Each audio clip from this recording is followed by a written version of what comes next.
different angle.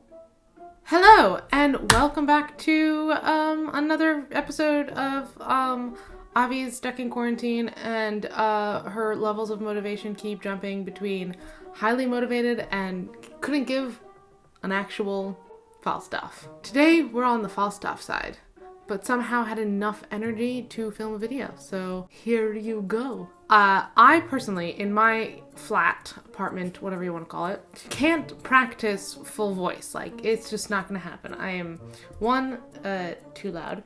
Two, my partner is still in school and Zooming most of the time. And my neighbors also are working from home and can't really listen to my voice for 3 hours a day when I feel like singing. And personally, I don't feel like singing at all. No part of me is like, you know what's great right now? Singing to walls. It's exactly what I want to do. But somehow we still have to keep up the practice routines and everything else in order to somewhat be prepared for whenever the world jumps back to normal, which we all hope is relatively soon. For those of you who are feeling more motivated than me and do want to practice but can't for the same reasons I can't because your accommodations don't allow it, here are some ways you can keep up with everything but without getting evicted or murdered by your significant other. So, without further ado.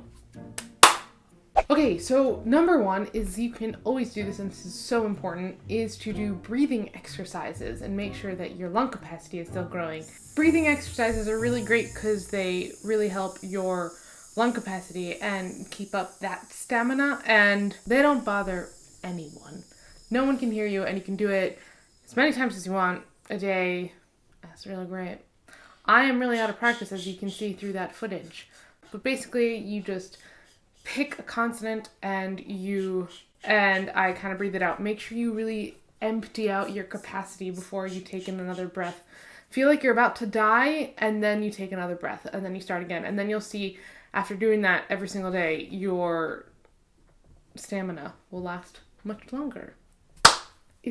And that's what we want for those long phrases. Another thing that you can do at home without bothering anyone, do some research. If you have a new role that you're looking at, do all that really annoying things like the backstory and who wrote it and why and when and where did they write it and what is it about and who played it first and what kind of this and what, and watch productions and do all those things that take loads and loads and loads of time.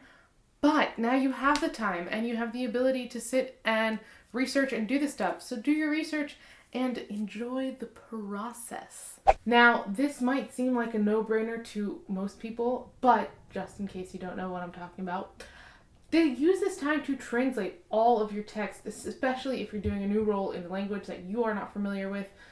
Sitting and doing translations takes up a lot of practice time and a lot of organizational skills and brain patience, which, let's be honest, we don't want to do all the time. So use this time to translate everything. Translate a whole role. I'm hopefully going to finish doing that to Werther, which I've been doing started about a year and a half ago, and then I just quit in the middle because I was like, I'll do it another time. Now's the time, Avi. Now is the time.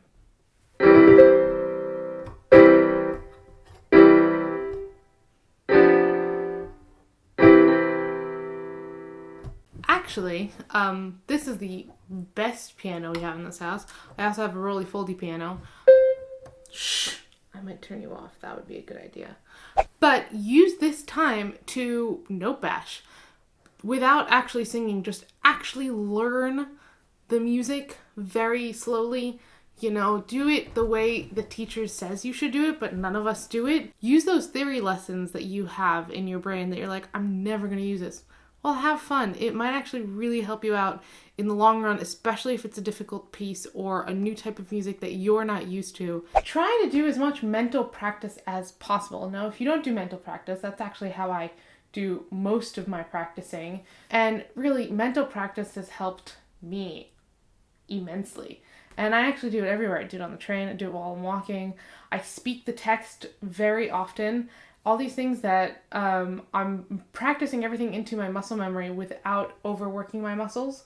So yeah, like especially if you have a very wordy aria.